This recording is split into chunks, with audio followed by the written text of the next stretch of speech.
جو صوبائی ترجمان ہیں شفیع اللہ جان، ان کے مطابق پشاور میں ایک کنٹینر تیار ہو گیا ہے اور وزیر اعلیٰ نے اس کا معائنہ بھی کر لیا ہے، اور پھر صوبائی ترجمان نے انڈیا یہ دیا کہ ہم کسی بھی وقت کنٹینر پہ چڑھ سکتے ہیں۔ تو اب پاکستان تحریک انصاف کے ذرائع یہ کہہ رہے ہیں کہ عید الفطر کے 2 ہفتے بعد عمران خان کی رہائی کے لیے لانگ مارچ کے منصوبے کو حتمی شکل دی جا رہی ہے، جس کے لیے تیاریاں پہلے ہی شروع کر دی گئی ہیں، جن میں ایک یہ کہ خصوصی طور پہ تیار کیا گیا کنٹینر شامل ہے جو مظاہرے کے دوران احتجاجی مرکز کے طور پہ استعمال کیا جائے گا، جس پر ایک ہی نعرہ لکھا ہے کہ آزادی یا موت۔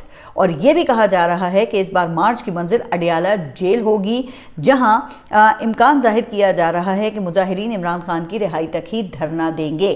اچھا، اس حوالے سے پھر خبریں یہ بھی ہیں کہ ورکرز کو موبلائز کرنے کے لیے حتمی تاریخ رمضان کے اختتام سے پہلے دی جائے گی۔ اچھا جناب، اب یہ تو ہو گیا پاکستان تحریک انصاف کا پلان، لیکن دوسری طرف جو تجویز فیصل وافدہ دے رہے ہیں وہ سن کر مجھے ان کا ماضی کا ایک سٹیٹمنٹ یاد آیا جو غالباً 2019 میں دی گئی تھی جب وہ عمران خان کی کابینہ کا حصہ تھے۔ اس وقت فیصل وافدہ نے کہا تھا کہ ملک کی ترقی کے لیے لازمی ہے کہ 5000 کرپٹ ترین سیاستدانوں کو پھانسی پر لٹکا دیا جائے۔ تو جناب اب ایک بار پھر فیصل وافدہ نے کچھ ایسی ہی بات کی ہے۔ گزشتہ روز ان کی ملاقات صدر آصف علی زرداری سے ہوئی، جس کے بعد ان کا کہنا تھا کہ گزشتہ 30 سال کے کم سے کم اور 5 اور زیادہ سے زیادہ 5000 سیاستدانوں کو گولی مار دیں تو پاکستان کے مسائل حل ہو جائیں گے۔ اچھا، اب یہاں پر 2 باتیں قابل غور ہیں۔ ایک یہ کہ 7 سال پہلے فیصل وافدہ پھانسی پر لٹکانے کی بات کرتے تھے، لیکن آج لگتا ہے کہ کچھ جلدی میں ہیں، اس لیے گولی ہی سے کام چلانے کی تجویز دے رہے ہیں۔ پھر دوسری طرف فیصل وافدہ نے یہ بیان آصف علی زرداری سے ملاقات کے بعد دیا ہے۔ اب یقیناً زرداری صاحب تو کبھی بھی ان کو ایسا مشورہ نہیں دیں گے نا، جو کہ گولی مارنے کا جو نصاب فیصل وافدہ نے مقرر کیا ہے اس کی لپیٹ میں تو خود پھر آصف علی زرداری بھی آتے ہیں۔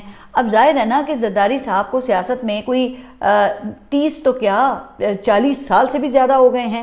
اب پتہ نہیں کہ صدر صاحب کی کوئی بات فیصل وافدہ کو ناگوار گزری ہے یا پھر اس کی کوئی اور وجہ ہے، لیکن اس کے بعد جو بات فیصل وافدہ نے کی وہ پاکستان پیپلز پارٹی کو خدا نہ خواستہ گولی مارنے کے ہی مترادف ہے۔ تو اب وافدہ صاحب سے یہی کہا جا سکتا ہے کہ اگر باہمی رضامندی سے یہ معاملہ حل ہوتا تو کیا آپ گولی مارنے کی بات کرتے؟ لیکن لگتا یہ ہے کہ سینیٹر صاحب کی نظر سے بلاول بھٹو کا وہ بیان نہیں گزرا جس میں ان کا کہنا یہ تھا کہ کسی کے باپ میں جرت نہیں کہ 18ویں ترمیم کو چھیڑے۔ تو اس تناظر میں کیا پھر وہ بلاول بھٹو کے والد صاحب کو منانے کے لیے ملنے گئے تھے یا پھر انہیں چھیڑنے کے لیے؟ لیکن جو بھی کرنے گئے تھے، ایک بات بڑی واضح ہے کہ فیصل وافدہ کو 500 اور 5000 کے جو یہ نمبرز ہیں نا، ان سے خصوصی لگاؤ ہے۔